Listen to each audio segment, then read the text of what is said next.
Hello दोस्तों, मैं आपकी तरह एक स्टूडेंट हूँ और ये हमारे साथ बैठे हैं, उन्हें आप नहीं जानते होंगे। मैं परिचय करा दूँ, ये हमारे प्रिय मित्र हैं। प्रिय मित्र का मतलब है जैसे कि इसका टीचर से समझा हुआ समझ में नहीं आता है तो ये मेरे पास आता है और इसे मैं बढ़िया मित्र की तरह समझाता हूँ। बताए अगर आपको भी समझ नहीं आ रहा अपने टीचर का समझाया हुआ तो मेरी वीडियो आप देख सकते हो। मैं वीडियो अपलोड कर दूंगा यूट्यूब पर फ्री कॉस्ट में। अब मैं मैट्रिसेस का चैप्टर 3 स्टार्ट करने वाला हूं, तो चलते हैं मैट्रिक्स की तरफ। आओ दोस्तों, तो हम मैट्रिक्स पढ़ते हैं। हाँ जी दोस्तों, हम मैट्रिक्स ही पढ़ेंगे। अब आप लोग कहोगे चैप्टर का नाम तो मैट्रिसेस है, लेकिन भाई तुम पागल हो क्या जो मैट्रिसेस को मैट्रिक्स बोल रहे हो? नहीं भाई, मैं पागल नहीं हूँ, क्योंकि मैं इसलिए बोल रहा हूँ मैट्रिसेस एक बहुवचन शब्द है और मैट्रिक्स एक सिंगुलर वर्ड है। मैट्रिक्स कई सारे होते हैं, मैट्रिक्स के बहुत से टाइप भी हैं जिन्हें हम पढ़ने से पहले जान लें कि मैट्रिक्स होता क्या है। मैट्रिक्स एक ऐसा पावरफुल टूल है, मैट्रिक्स एक मैथमेटिक्स का ऐसा पावरफुल टूल है जो हमारे काम को काफ़ी हद तक सरल बनाता है। तो दोस्तों सभी अपनी एनसीईआरटी की बुक खोल लीजिए, ये वाली, उसमें निकाल लीजिए चैप्टर 3 मैट्रिक्स। अगर जिसके पास ये बुक नहीं है तो कोई दिक्कत नहीं, वैसे ही आपकी समझ में आ जाएगा जो कुछ भी। वो तो हर एक बुक में दिया और रहता है मैट्रिक्स की डेफिनेशन। तो मैट्रिक्स की डेफिनेशन देखते हैं। A matrix is an ordered rectangular array of number of function. The number of function are called the element और the entire of the matrix.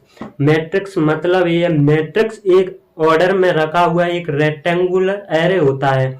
जैसे कि ये मैट्रिक्स है, एक रेक्टेंगुलर साइज का एक मैट्रिक्स होता है, ऐसा एक मैट्रिक्स होता है रेक्टेंगुलर साइज का। इसमें कई सारे एलिमेंट रहते हैं। चलो तुम्हें एक और उदाहरण दूं। जैसे कि तुमने देखा होगा ट्रैक्टर, गाड़ी, बाइक में एक टूल आता है ना, जो रेक्टेंगुलर बॉक्स आता है, वो रखा हुआ आता है, वो कंपनी के यहाँ से ही आता है। ठीक है दोस्तों, तो उसमें कई सारे, उसे क्या बोलते हैं, टूल बॉक्स बोलते हैं। तो उसमें कई सारे वो रखे औजार रखे रहते हैं, जैसे कि उसमें चाबी रखी रहती है, पेचकस, प्लास। ऐसे ये मैट्रिक्स होता है। मैट्रिक्स भी एक बॉक्स की तरह है। इसमें कई सा जो वो गाड़ियों में वो टूल बॉक्स आता है, उसमें चाबी वगैरह रखे रहते हैं। ऐसे ही इस मैट्रिक्स में एलिमेंट रखे रहते हैं दोस्तों, ये एलिमेंट रखे रहते हैं। ठीक है दोस्तों, तो मैट्रिक्स एक टूल बॉक्स की तरह होता है। तुम्हें ऐसा कहीं पे भी ये दिख गया बॉक्स जैसा तो समझ लेना यह मैट्रिक्स है। मैथ की बुक में आपको यह बॉक्स जैसा दिख गया, समझ लेना यह मैट्रिक्स है। अपनी बुक सभी खोल लीजिए, क्योंकि मैं तुम्हें नहीं पढ़ा रहा हूँ। हाँ जी दोस्तों, मैं तुम्हें नहीं पढ़ा रहा हूँ, मैं तो सिर्फ तुम्हें ये दिखा रहा हूँ कि हमें कैसे पढ़ना चाहिए। तुम्हें भी कैसे पढ़ना चाहिए, बुक में से हम पढ़ सकते हैं, टीचर की कोई ज़रूरत नहीं है, क्योंकि बुक में सब दिया रहता है दोस्तों। तो वही बता रहा हूँ मैं, कैसे पढ़ेंगे आप बुक में से। तो उसके नीचे देखिए सब कुछ लिखा है, यहाँ मैट्रिक्स की डेफिनेशन वगैरह सब कुछ यहीं पर लिखा है। तो मैट्रिक्स को हम कैपिटल डिजिट से डिनोट कर सकते हैं। एक्स वाई जेड कोई भी डिजिट हो, लेकिन कैपिटल होना चाहिए, उससे हम डिनोट करते हैं। जैसे कि ये कई सारे मैट्रिक्स हैं, एग्जाम्पल देख लीजिए। अब आता है नीचे देखिए ऑर्डर ऑफ मैट्रिक्स। अब मैट्रिक्स का ऑर्डर कैसे पता करें दोस्तों, मैट्रिक्स का ऑर्डर क्या होता है, ऑर्डर ऑफ अ मैट्रिक्स, एक मैट्रिक्स का ऑर्डर क्या होता है। तो हमारे पास ये मैट्रिक्स है, इसमें ये वाली रो होती है, ये रेड लाइन है, जैसे रो बोलते हैं, और ये ऐसे ग्रीन है, उसे हम क्या बोलते हैं, कॉलम बोलते हैं दोस्तों। तो हम रो को एम से डिनोट करते हैं और कॉलम को एन से करते हैं। तो ऑर्डर को लिखते हैं हम एम इंटू एन की फॉर्म में। इसमें पता लगाते हैं कि कितनी रो है कितनी कॉलम है, उसे ही ऑर्डर ऑफ मैट्रिक्स कहते हैं दोस्तों। हेलो दोस्तों, तो मुझे पता है कुछ लोगों की तो समझ में आ गया होगा, लेकिन कुछ की नहीं आया होगा, तो हम क्विक रिवीजन करते हैं। चलो, तो मैट्रिक्स क्या होता है, एक बॉक्स टाइप का होता है, जिसे हम कैपिटल लेटर से डिनोट करते हैं। जैसे कि ये हमारे पास एक ए मैट्रिक्स दिया है, जिसमें एलिमेंट कुछ भी हो सकते हैं दोस्तों, जैसे 1 2 5 6 0 7 कुछ भी एलिमेंट हो सकते हैं। जैसे कि हमारे पास एक ये बी मैट्रिक्स दिया है, इसमें ये एलिमेंट दिए हुए हैं, तो एलिमेंट कुछ भी हो सकते हैं, लेकिन एक बॉक्स से आकार का दिख जाए आपको, उसे हम मैट्रिक्स बोलते हैं। अब ऑर्डर ऑफ मैट्रिक्स क्या होता है दोस्तों? तो मैट्रिक्स का ऑर्डर ऐसे पता रो एंड कॉलम से पता करते हैं, मतलब जितनी रो होती हैं तो उन्हें लिखते हैं, रो एंड कॉलम की गिनती करते हैं। इसमें रो कितनी है? 2 रो हैं, तो पहले रो को लिखते हैं दोस्तों, 2 रो हैं तो पहले रो को लिखते हैं 2 रो। कॉलम कितने हैं? 2 ही कॉलम है, तो 2 क्रॉस 2, 2/2 की ये एक मैट्रिक्स है, ठीक है। इसका ऑर्डर है 2/2। अब इसको देखते हैं, मैट्रिक्स बी को देखते हैं, इसमें कितनी रो है कितने कॉलम है? तो रो हैं दोस्तों 1 2 3 4 रो हैं और 2 कॉलम है, तो ये 4/2 की मैट्रिक्स है दोस्तों। अब इसमें आप बताइए कितनी रो है कितनी कॉलम है? तो रो है इसमें 1 2 3 रो हैं, कॉलम कितने? 1, 3/1 की मैट्रिक्स है। अब आता है मैट्रिक्स डी, तो इसमें कितनी रो है कितने कॉलम है? रो ध्यान रखना, रो को पहले लिखते हैं, कॉलम को बाद में, ठीक है दोस्तों। पहले सभी लोग कैसे सीधा चलना सीखते हैं, उसके बाद ऊपर नीचे आड़ा बाड़ा कैसे भी, ठीक है दोस्तों। तो पहले हम क्या लिखते हैं? रो। इसमें रो कितनी है? 1, कॉलम कितने हैं? 1 2 3, कॉलम ऐसे ही तो होते हैं दोस्तों, याद रखना, इसमें कंफ्यूजन नहीं होना है, क्या रो होती है क्या कॉलम होती है, इसको आपको ध्यान रखना है। तो इसमें रो कितनी हो गई? 1, कॉलम कितने हैं? 3, तो ये हमारा हो गया मैट्रिक्स डी का ऑर्डर 1/3। ऐसे ही ऑर्डर पता लगाते हैं, ठीक है दोस्तों। तो दोस्तों अब तुम्हें मैं बता दूं नंबर ऑफ एलिमेंट कैसे निकालते हैं, ठीक है। नंबर ऑफ एलिमेंट,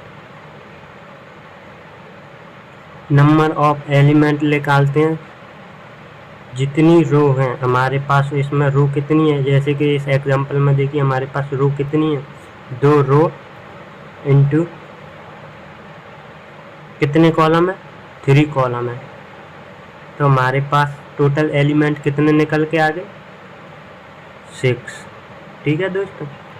अब कुछ लोग कहोगे अरे भाई इसका फॉर्मूला क्या बता रहे हो नंबर ऑफ एलिमेंट का, हम गिन के ही बता देंगे ये 1 2 3। अरे भाई वो तो पता है, तुम होशियार हो, लेकिन ये तो हमारे पास छोटा सा मैट्रिक्स है, क्या पता बड़ा आ जाए, बहुत बड़ा भी मैट्रिक्स हो सकता है। तो नंबर ऑफ एलिमेंट निकालने का यह फॉर्मूला है, ठीक है दोस्तों। अब आप लोग कहोगे कि दोस्तों सब कुछ समझ में आ गया है, लेकिन ये क्या है? ये मैट्रिक्स के अंदर A11 A12 A13, तो तुम्हें बता दूं ये एग्जैक्ट जगह बताने की जगह बताता है A11।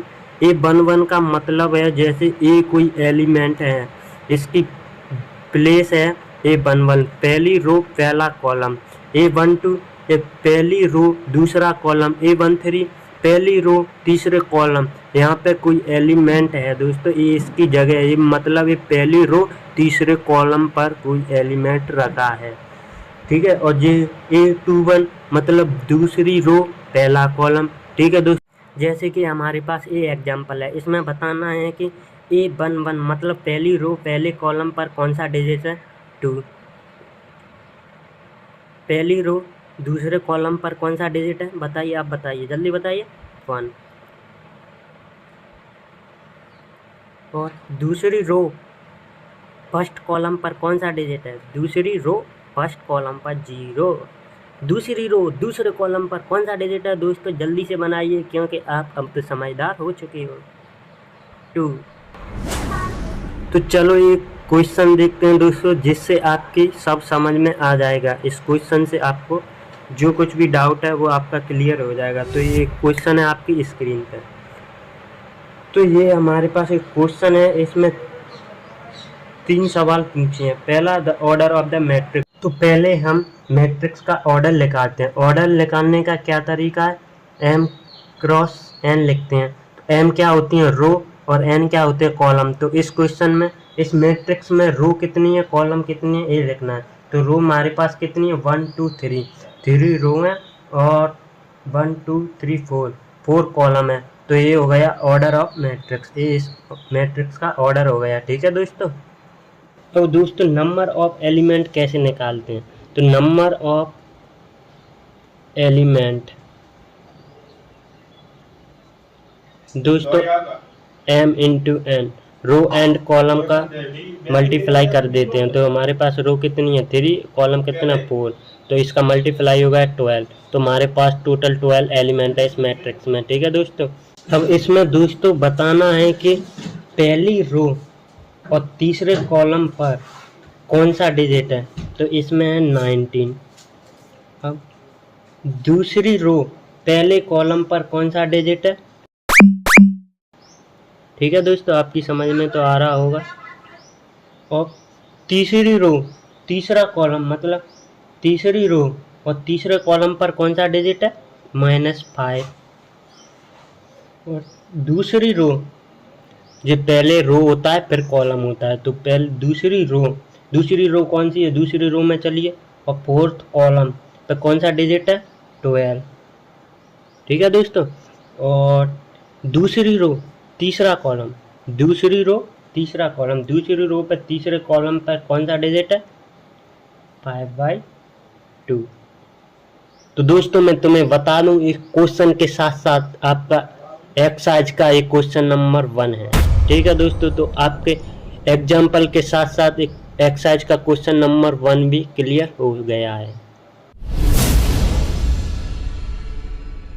फर्स्ट टाइप आता है इसका कॉलम मैट्रिक्स। कॉलम मैट्रिक्स, तो चलो आप ये बताइए, जब किसी बॉक्स में एक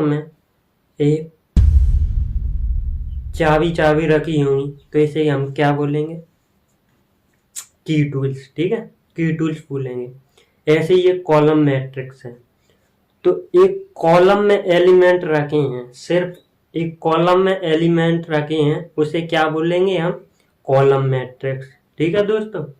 अब आता है हमारा रो मैट्रिक्स। रो मैट्रिक्स क्या होता है? अरे भाई, प्लस का टूल्स है, हम तो उसे क्या बोलेंगे? Plus tool. वैसे ही रो में एलिमेंट रखे हैं तो क्या बोलेंगे? सिंपल सी बात है, रो मैट्रिक्स। कोई भी एलिमेंट रो में लिखे हुए हैं, रो बनी है तो उसे रो मैट्रिक्स बोलेंगे, कॉलम में तो कॉलम मैट्रिक्स बोलेंगे। ठीक है, आई होप आपकी समझ में आ गया होगा। अब स्क्वायर मैट्रिक्स। स्क्वायर मैट्रिक्स क्या होता है? स्क्वायर तो आप जानते होंगे, एक ऐसा बॉक्स, ठीक है, स्क्वायर टाइप का। तो स्क्वायर मैट्रिक्स में रो एंड कॉलम इक्वल होते हैं, जितनी रो होती हैं उतने ही कॉलम होते हैं। ठीक है दोस्तों, वो स्क्वायर मैट्रिक्स होता है, जितने रो उतनी ही कॉलम, तो उसे हम बोलते हैं स्क्वायर मैट्रिक्स। ठीक है। अब फोर्थ नंबर का आता है डायगोनल मैट्रिक्स। तो डायगोनल आप जानते हो? चलो ठीक है, नहीं जानते फिर भी मैं बता दूं। जैसे कि हमारे पास स्क्वायर है, तो डायगोनल हम किसे बोलते हैं? जैसे कि हमारे पास स्क्वायर है, इसमें ये इस वाली लाइन को हम डायगोनल बोलते हैं। ठीक है दोस्तों। जैसे ऐसे ही डायगोनल मैट्रिक्स होता है, तो हम एक स्क्वायर मैट्रिक्स को डायगोनल मैट्रिक्स बोल सकते हैं। कब बोल सकते हैं? जब एलिमेंट डायगोनल में दिए हों और जो नॉन डायगोनल एलिमेंट हैं वो सभी 0 0 हो, तो उसे हम डायगोनल मैट्रिक्स बोल सकते हैं। ठीक है दोस्तों। तो हमारा 5th नंबर का आता है स्केलर मैट्रिक्स। अब स्केलर मैट्रिक्स क्या होता है? तो एक डायगोनल मैट्रिक्स भी इसके स्केलर मैट्रिक्स हो सकता है, लेकिन कब हो सकता है? जब डायगोनल एलिमेंट सभी इक्वल हो और नॉन डायगोनल एलिमेंट सभी 0 0 हो, तो तब हम उसे स्केलर मैट्रिक्स बोल सकते हैं। ठीक है दोस्तों। अब आता है हमारा 6 नंबर का आइडेंटिटी मैट्रिक्स। ये मैट्रिक्स सबसे इम्पोर्टेंट है हमारी इस बुक में, मतलब क्लास 12th की मैट्रिसेस में। ठीक है दोस्तों, आइडेंटिटी मैट्रिक्स सबसे ज़्यादा इम्पोर्टेंट है। तो आइडेंटिटी मैट्रिक्स क्या होता है? ये भी एक स्क्वायर मैट्रिक्स ही होता है, मतलब ये भी एक स्क्वायर ही होता है, जिसमें सभी एलिमेंट डायगोनल में ही रखे रहते हैं, डायगोनल में। बट इसकी एक कंडीशन, इसका एलिमेंट सिर्फ 1 होता है। 1 ही, सिर्फ एक ही एलिमेंट, जैसे कि 1, वही डायगोनल में रखा रहेगा और सभी नॉन डायगोनल एलिमेंट 0 रहेंगे। लेकिन ये भी स्क्वायर होता है, यह ध्यान रखना, जिसमें रो और कॉलम दोनों सेम ही होते हैं। ठीक है दोस्तों। और आइडेंटिटी मैट्रिक्स को हम आई से भी डिनोट करते हैं। अब 7 नंबर पे आता है जीरो मैट्रिक्स।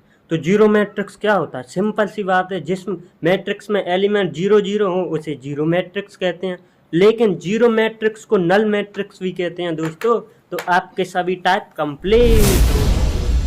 अब इक्वलिटी ऑफ मैट्रिक्स क्या होता है?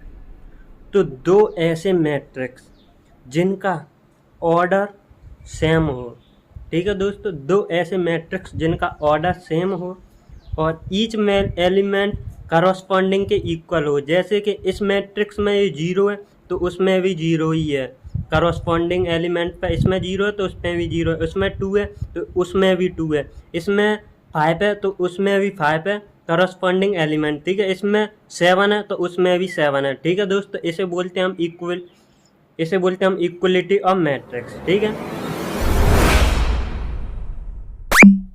हेलो तो प्रिय मित्रों, कमेंट में ज़रूर बताना मैंने जो कुछ भी तुम्हें समझाया वो समझ में आया या नहीं आया। अगर नहीं भी आया तो घबराने की कोई बात नहीं है, क्योंकि मैं अगली वीडियो में एक्सरसाइज के क्वेश्चन करवाऊंगा, ठीक है। तो उससे आपको सब कुछ समझ में आ जाएगा। लेकिन सबसे पहले चैनल को सब्सक्राइब कर लेना, जिससे मेरी वीडियो सबसे पहले आपके पास आए, ठीक है दोस्तों। हाँ, एक और कमेंट में ज़रूर बता देना मैं अगली वीडियो लाऊं आपके लिए या नहीं लाऊं, ठीक है दोस्तों। Bye bye, Tata.